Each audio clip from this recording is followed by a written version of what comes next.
السلام. المنتخب الجزائري اليوم بفريقه الثاني أثبت أنه قادم للظفر بالكأس، وأنه هنا حاضر للكأس لا غير. منتخب ثاني قدم الكثير والكثير، كل من عبدلي، مازا، حاج موسى، شيبي، الجميع كان حاضرا، حتى بالعيد وتوغاي قدموا مباراة في المستوى.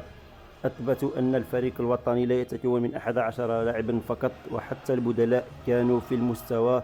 يعني حتى إن كانت هنالك إصابة أو اثنين أو ثلاث أو أربع، نحن حاضرون وجاهزون، وحتى في حالة التعب هنالك بدلاء جاهزين، ومستوى متقارب جدا بين التشكيلتين. هذا ما أثبته كل من الذين دخلوا. حاج موسى كبديل دخل وأثبت أنه لاعب جيد جدا، لا يقل قيمة عن محرز أو غيره من المهاجمين. نال جائزة أفضل لاعب في المباراة. شيبي قدم مباراة جيدة. دورفال، عطال، الكل أثبت علو كعبه في هذه المباراة. حتى توغاي الذي كان يتعرض لانتقادات كبيرة. توغاي لاعب ممتاز خوتي، لاعب يقدم الكثير للمنتخب. بالعيد أيضا نهنئه على هذا هدفه الأول مع المنتخب الوطني. لاعب تعب وقدم الكثير باش وصل لهذا المستوى، وباش يلعب مع المنتخب الوطني، وباش سجل. يعني برافو برافو. بالعيد ان شاء الله نشوفه تتطور اكثر فاكثر. الأظهرة أيضا كانت ممتازة، بالغالي، عطال، دورفال، أيت نوري، ولو أن أيت نوري عنده لعب سلبي كثير، ولكن نتمنى أن يلعب أكثر جماعية. نتأسف لغياب حجام وشرقي، ونتمناه أن الشفاء العاجل بإذن الله، ولو أن مشاركتهما ستكون بنسبة كبيرة قد انتهت في كأس إفريقيا، وهي صراحة خسارة كبيرة للمنتخب. ظهير أيسر مثل حجام صراحة مستواه حاليا أفضل من أيت نوري بكثير، سواء دفاعيا أو هجوميا. لاعب جد جد ممتاز، أتوقع أن يذهب بعيدا في مشواره الكروي في إحدى أندية أوروبا العريقة. لا ننسى أيضا مازا كالعادة، مازا يثبت علو كعبه في كل مباراة. مازا محل أنظار الفرق الكبرى في أوروبا، حديث عن اهتمام برشلونة به. لا ننسى كل من أعمورة.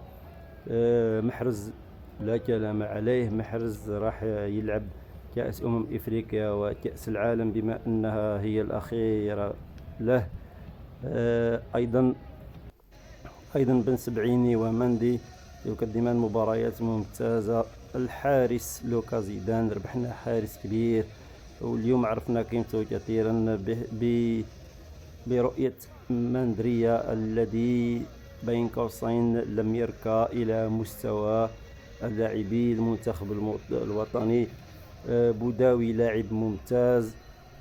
بركان لم يأخذ فرصته، لكن سينالها في الوقت المناسب. اليوم أيضا لم يتم إشراك بولبينا، ولو أنه في المباراة الأولى قدم مستوى مقبول. في في في كرأس حربة. بونجاح أيضا رغم تراجع مستواه إلا أنه قيمة ثابتة. إن شاء الله يفيدنا ويسجل الهدف تاعو ويتحرر. احنا رانا مع المنتخب الوطني. نتمنى التوفيق لكل العناصر، حتى الانتقادات نتمناها أن تكون جيدة. نتمنى أيضا من المدرب أن يكون أكثر جرأة، خصوصا في المباريات الكبيرة. خطة 5-3-2 تؤثر قليلا سلبيا علينا. نتعرض كثيرا للضغط العالي للمنافس. نتمنى من المدرب أنه يكون أكثر جرأة، بما أنه عنده لاعبين ممتازين. نتمناه يكون أكثر جرأة ويبادر بالهجوم، ويلعب خطة 4-3-3 بما أننا فريق جد جد ممتاز. نأخذ المبادرة ونسجل أهداف، ولما لا الانتصار في مباراة الكونغو القادمة، ولما لا إن شاء الله التتويج بهذه التشكيلة الجد جد ممتازة بإذن الله. وشكرا.